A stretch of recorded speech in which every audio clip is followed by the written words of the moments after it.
Hello guys. सो आज हम पढ़ेंगे टेंसेस। ठीक है, तो आपका टाइम ज़्यादा ना वेस्ट करते हुए मैं अपनी वीडियो को शुरू करना चाहूँगी। और सबसे पहले हम देखेंगे कि टेंस होता क्या है ना। जो टेंस हम पढ़ते हुए आए हैं उसका मीनिंग क्या है। तो टेंस का मतलब होता है कि टाइम ऑफ एन एक्शन और स्टेट, यानी कि किसी भी एक्शन का टाइम या किसी स्टेट का टाइम जो है वो टेंस बताता है। तो हम यहाँ कह सकते हैं कि टाइम ऑफ एन एक्शन और स्टेट। ओके क्लास, ओके बच्चों। तो जैसे कि हम जानते ही हैं कि टेंस तीन टाइप्स के होते हैं, प्रेजेंट, पास्ट और फ्यूचर। प्रेजेंट जो हमारे आज के बारे में बात करता है, पास्ट जो बीते हुए कल के बारे में बात करता है, और फ्यूचर जो आने वाले कल के बारे में बात करता है। तो in English language there are three types of tenses, है ना। तीन टाइप्स के टेंस होते हैं, प्रेजेंट, पास्ट और फ्यूचर। और इन तीनों ही टेंस के फोर काइंड्स होते हैं, indefinite, continuous, perfect, perfect continuous. ऐसे ही ये जो चार हैं वो इन तीनों के होंगे। जैसे पास्ट का past indefinite tense, past continuous tense, past perfect tense, past perfect continuous tense. Future का same, future indefinite tense, future continuous, future perfect continuous, present indefinite, present continuous, present perfect and present continuous. तो इसी तरीके से in English language there are 12 tenses in all, है ना। तो अब हम इसके बारे में डिटेल में देखेंगे कि प्रेजेंट के इंडेफिनिट, कॉन्टिन्यूस, परफेक्ट और परफेक्ट कॉन्टिन्यूस क्या होते हैं और कैसे होते हैं। ठीक है, तो गाइज जैसे कि हमने टेंस के बारे में जाना था, तो अब हम देखेंगे सबसे पहले प्रेजेंट टेंस के बारे में। तो जो हमारा प्रेजेंट टेंस होता है, जैसे कि आपको पता है, ये हमारे आज के बारे में होता है, टुडे के बारे में, है ना। तो अब हम ये देखेंगे प्रेजेंट टेंस जो होता है उसकी अगर हम हिंदी की सेंटेंस देखें तो उनके लास्ट में इसकी पहचान ये होती है कि उसके लास्ट में हा आएगा, हा है जो भी आपका सेंटेंस बने। ठीक है, तो इसी के अकॉर्डिंग जो प्रेजेंट टेंस, फ्यूचर टेंस और पास्ट टेंस, जो तीनों टेंस होते हैं उनके फोर सब टाइप्स होते हैं। जैसे कि हमने देखा था इंडेफिनिट, कंटिन्यूस, परफेक्ट और परफेक्ट कंटिन्यूस। ठीक है, तो सबसे पहले हम प्रेजेंट इंडेफिनिट टेंस के बारे में जानते हैं कि क्या होता है और कहाँ पर यूज होता है। तो फर्स्ट है हमारा हैबिचुअल एक्शन। हैबिचुअल एक्शन यानी कि वो एक्शन जो हमारी हैबिट में है, वो अगर कोई टेंस है तो वो हमेशा प्रेजेंट इंडेफिनिट टेंस में आता है। क्लियर। फॉर एग्जाम्पल, मेरी हैबिट में है कि मैं सुबह जल्दी उठती हूँ, ये मेरी आदत है, तो ये जो टेंस है ये प्रेजेंट इंडेफिनिट टेंस में जाएगा। कोई यूनिवर्सल ट्रुथ है, यानी कि वो फैक्ट जो डेली होता है, एक फैक्ट है और कभी भी चेंज नहीं हो सकता, वो हमारा इंडेफिनिट टेंस में जाएगा। जैसे कि सूरज पूरब से निकलता है या सूरज पश्चिम में छिपता है, तो ये एक फैक्ट है, ना ये कल चेंज हुआ था ना ये कल चेंज होगा, इसीलिए हमेशा ये प्रेजेंट इंडेफिनिट टेंस में आएगा। ठीक है, दूसरा हमारा रेगुलर एक्शन, वो एक्शन जो हम डेली करते हैं, है ना। जैसे कि मैं डेली बात लेता हूँ या मैं डेली स्कूल जाता हूँ, ये मेरा रेगुलर एक्शन है, तो ये भी हमारा प्रेजेंट इंडेफिनिट टेंस में हो जाता है। तो बच्चों हम क्या देखेंगे सबसे पहले कि अगर जो इसकी जो ट्रांसलेशन होती है, इसमें एक हिंदी में पहचान होती है, तो जो टेंस खत्म होता है तो इसमें कुछ ऐसे वर्ड्स आपको देखने को मिलेंगे, ता है, ती है, मतलब त और ह वर्ड आएगा। अब सेंटेंस के अकॉर्डिंग चाहे वो ता है, ते ही है, ते है, ती है, वट जो भी हो सकता है। ठीक है, हर सेंटेंस की एक फॉर्मेशन होती है टेंस की, तो इसकी भी एक वर्ड फॉर्मेशन है। जो सबसे पहले आता है सब्जेक्ट हमारा, वर्ब की फर्स्ट फॉर्म, और वर्ब की फर्स्ट फॉर्म के साथ में एस या ई एस ऐड करते हैं। अब वो किस बेस पर ऐड करते हैं ये भी हम आगे थोड़ा डिटेल में देखेंगे, पर अभी आप इतना समझो, है ना। सब्जेक्ट वर्ब की फर्स्ट फॉर्म के साथ एस या ई एस, और उसके बाद में ऑब्जेक्ट यूज होता है। एग्जाम्पल से समझते हैं। पहला है मैं विद्यालय जाता हूँ। ठीक है, तो मैं के लिए हमेशा मैं के लिए आई आता है, और आई के साथ में हमेशा हम वर्ब की प्लूरल फॉर्म को यूज करते हैं। तो यहाँ पर गो आ गया, आई गो टू स्कूल। ठीक है, सेम, कुत्ते अनजान लोगों पर भौंकते हैं, तो ये जो डॉग है उनकी ये एक हैबिट है, ठीक है, जो चेंज नहीं होगी कभी भी, इसीलिए ये प्रेजेंट इंडेफिनिट में यूज होगा। डॉग्स, क्योंकि डॉग्स हमारे प्लूरल डॉग्स जो है हमारे प्लूरल हो गए, तो इसके साथ में जो वर्ब है वो हमारी प्लूरल यूज हुई है ना, एट स्ट्रेंजर्स। नेक्स्ट है हमारा यूनिवर्सल फैक्ट, यूनिवर्सल ट्रुथ, यानी कि ये जो टेंस जो हमारा टेंस है ये भी कभी चेंज नहीं होगा। तो the sun rises in the east. अब जो द सन है हमारा सिंगुलर है, इसके अकॉर्डिंग जो हमारी वर्ब है वो हमारी कैसे यूज होगी, ये हमारी सिंगुलर में यूज होगी। अब वर्ब सिंगुलर और प्लूरल कैसे होती है, ये थोड़े डाउट की बात है ना, तो ये इसको हम देखते हैं जरा समझने के लिए। सबसे पहले देखो बच्चों, क्या होता है, जो नाउन होता है वो ओरिजिनली हमारी सिंगुलर फॉर्म में होता है, ठीक है। और इसको अगर हमको प्लूरल बनाना होता है तो हम इसमें एस लगा देते हैं, यानी कि डॉग जो हमारा नाउन है, कॉमन नाउन, इसको अगर मुझे प्लूरल बनाना है तो मैं इसको एस लगा दूंगी, ठीक है। लेकिन वर्ब में क्या होता है, थोड़ा सा उल्टा होता है। वर्ब हमारी ओरिजिनली जो होती है वो प्लूरल फॉर्म में होती है, ठीक है। फॉर एग्जाम्पल मैंने कहा GO गो, तो ये गो जो है हमारी प्लूरल फॉर्म में है, ठीक है। और अगर मुझको इसको सिंगुलर बनाना होगा तो मैं इसमें ES जोड़ दूंगी, तो अब ये सिंगुलर बन गई, ठीक है। ऐसे ही मान लिया मैंने यहाँ पर ले लिया ड्रिंक, तो ये ड्रिंक जो वर्ब है मेरी, ये ओरिजिनली ये प्लूरल फॉर्म में है, इसको मैं बनाऊंगी सिंगुलर, तो मैं इसके अंदर S जोड़ दूंगी। समझ में आया?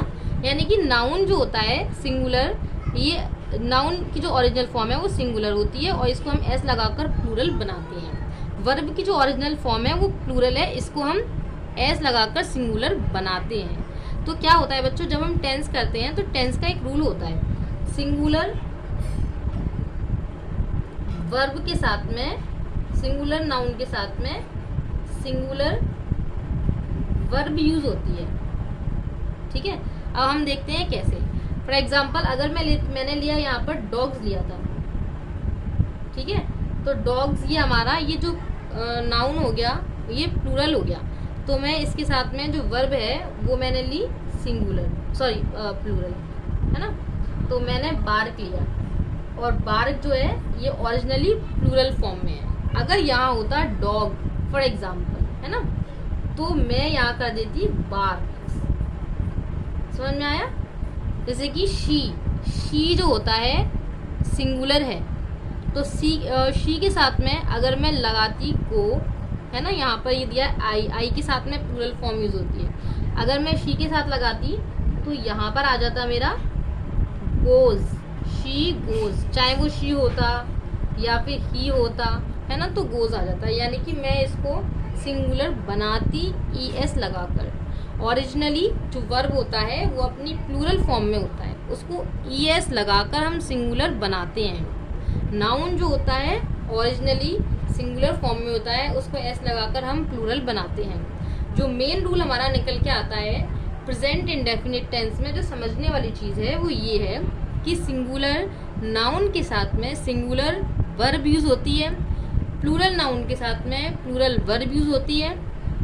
सिंगुलर नाउन जैसे कि शी के साथ में ये ओरिजिनली सिंगुलर है, तो इसके साथ में हमारी जो वर्ब आएगी वो आएगी सिंगुलर। तो मैंने ये वर्ब हमारी ओरिजिनली प्लूरल होती है, इसको ES लगाकर मैंने सिंगुलर बना दिया, शी गोज टू स्कूल, ठीक है। और यहीं पर मैं कहती वी, तो वी के साथ वी हम प्लूरल हो गया, तो इसके साथ में मैं लिखती वी गो टू स्कूल।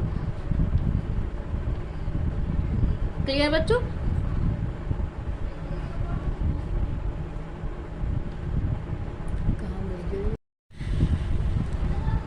तो गाइस अब हम देखते हैं प्रेजेंट इंडेफिनिट टेंस के बारे में। हमने पढ़ा था अभी, है ना। तो प्रेजेंट टेंस के 3-4 सब टाइप्स मानते हैं वैसे तो, है ना। एक होता है अफर्मेटिव सेंटेंस, ये तो आपने सेंटेंस में पढ़ा होगा। एक होता है नेगेटिव, एक होता है इंट्रोगेटिव। एक और लेते हैं जिसको हम नेगेटिव इंट्रोगेटिव कहते हैं, जिसमें हम नेगेटिव इंट्रोगेटिव को इंक्लूड कर देते हैं, ज़्यादा कुछ होता नहीं है। तो मेन हमारे 3 यही होते हैं, अफर्मेटिव, नेगेटिव और इंट्रोगेटिव सेंटेंस, ठीक है। तो ये हमने सेंटेंस में पढ़ा होगा कि अफर्मेटिव सेंटेंस कौन से होते हैं, जो हमारे पॉजिटिव सेंटेंस होते हैं, जिसमें नहीं की कोई बात नहीं होती है ना।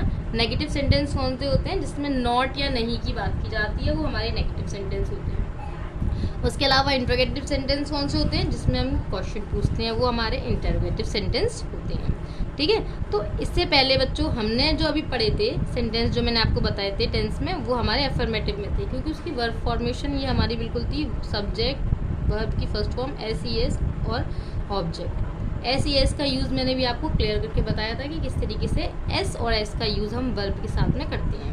ठीक है, अब बात करेंगे हम नेगेटिव सेंटेंस के बारे में। तो क्या होता है, इसकी वर्ड फॉर्मेशन जो होती है वो होती है सब्जेक्ट, फिर डू या डज, नॉट, वर्ब की फर्स्ट फॉर्म और ऑब्जेक्ट। अब बच्चों हमें एक बात को ध्यान रखना है कि टेंसेस में, पूरे टेंस में डू और डज जो होता है वो सिर्फ प्रेजेंट इंडेफिनिट टेंस में ही यूज़ होता है, और प्रेजेंट इंडेफिनिट टेंस में भी दो जगह यूज़ होता है, नेगेटिव और इंट्रोगेटिव सेंटेंस।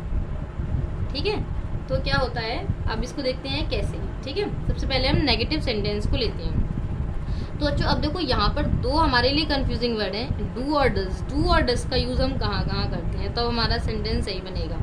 तो सबसे पहले डू, डू का यूज़ देख लेते हैं हम। डू जो होता है वो हमारे, ये सब्जेक्ट अगर होते हैं तो हमारे, ठीक है, इनके साथ में डू यूज़ होता है जब हम नेगेटिव बनाते हैं। तो आई, यू, वी, दे, और अगर कोई सब्जेक्ट प्लूरल होते हैं तो उनके साथ में हम डू यूज़ करेंगे, इस बात को ध्यान रखना। नेक्स्ट डज जो हमारा यूज़ होता है अगर हमारा सब्जेक्ट ही है, शी है, इट है या सिंगुलर सब्जेक्ट है, हमारा नाउन सिंगुलर है, तो हम डज का यूज़ करेंगे।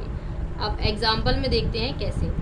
मैं किताब नहीं पढ़ता हूँ, तो मैं के लिए हमारा आई आ गया, और आई के साथ में हम डू यूज़ करेंगे। ठीक है, तो आई डू। अब हम फॉर्मेशन देखते हैं, आगे हमारा नोट दिया हुआ है, तो नोट, आई डू नॉट, किताब नहीं पढ़ता हूँ, रीड बुक। क्लियर बच्चों, आगे देखिए नेक्स्ट एग्जांपल देखते हैं। वह बाजार नहीं जाती है, तो वह इज सिंगुलर है ना, और जाती है मतलब कि वो लड़की है, तो यहाँ पर हम शी ले लेंगे, और शी में क्या है हमारा, ये सिंगुलर है, तो शी के साथ में हमारा डज यूज होगा। तो हमने लगाया शी डज नॉट। इसके बाद हमारी वर्ब की फर्स्ट फॉर्म है, इसको ध्यान रखना है, कोई वर्ब के साथ एस या ई एस का यूज यहाँ नहीं होगा, क्योंकि हमने एस और ई एस का यूज डज में कर दिया है ना, इसलिए हमने यहाँ डू प्लूरल है और डज को हमने सिंगुलर बना दिया है, इसलिए यहाँ पर हम वर्ब के साथ में एस और ई एस का यूज नहीं करेंगे कहीं भी। तो she does not read book. I think आपका ये डाउट अच्छे से क्लियर हो गया होगा नेगेटिव का। अब सेम हम इंट्रोगेटिव में देखते हैं, यही होता है, बट क्या होता है इंट्रोगेटिव में, क्वेश्चन पूछा जाता है, और अगर हमें इंट्रोगेटिव सेंटेंस बनाना है तो ये दो टाइप के होते हैं, एक होता है हमारा यस नो वाला, एक होता है डब्ल्यू टाइप वाला, है ना। एक जिसका आंसर सिर्फ यस और नो में आता है, उसको हम, वो जो हमारा क्वेश्चन शुरू होता है हेल्पिंग वर्ब से शुरू होता है, ये आपको पता होगा, डू या डज से, है ना। और दूसरा जो हमारा क्वेश्चन आंसर जिसका स्टेटमेंट में आता है वो हमारा शुरू होता है इंटेरोगेटिव वर्ड से, जैसे कि वेयर, वाई, हाउ, है ना। दो टाइप्स के होते हैं interrogative sentence, as you know that. तो सबसे पहले हम लेते हैं जो हमारा डू या डज से शुरू होता है, क्या वह गाना गाती है, तो इसका आंसर हमारा यस या नो में आएगा। तो ये शुरू होगा हमारा वह इज सिंगुलर, तो हम इसके लिए लेंगे डू, सॉरी डज, है ना, डज। अब इसके लिए आ गया शी, गाना गाने का हो गया sing, first form, does she sing a song, है ना। लास्ट में हमने लगा दिया क्वेश्चन मार्क। नेक्स्ट है वे, तो मैंने यहाँ पर डिफरेंट सब्जेक्ट अपना यूज किया है, वह यहाँ पर था सिंगुलर, यहाँ आ गया प्लूरल। वे मतलब हो गया हमारा, ये बहुत सारे के बारे में बात हो रही है, तो वे हमारा दे हो गया, और दे के साथ में हमारा जो यूज होगा वो है डू। लेकिन यहाँ पर क्या पूछ रहा है, कहाँ, ये हमारा क्वेश्चन वर्ड है, तो क्वेश्चन वर्ड जो आता है वो सबसे पहले लिखा जाता है अगर कोई क्वेश्चन वर्ड है तो, अगर नहीं है तो फिर हम डू या डज से शुरू कर देते हैं इस तरीके से। ठीक है, तो ये हमारा आगे हम यूज सबसे पहले लगाएंगे अपना क्वेश्चन वर्ड, कहाँ का होता है, वेयर, तो हमारा आ गया यहाँ पर वेयर। अब दे के साथ में क्या यूज होगा, डू या डज, डू यूज होगा, तो हमने डू लिख दिया। ठीक है, वेयर डू, वे के लिए आ गया दे, वेयर डू दे।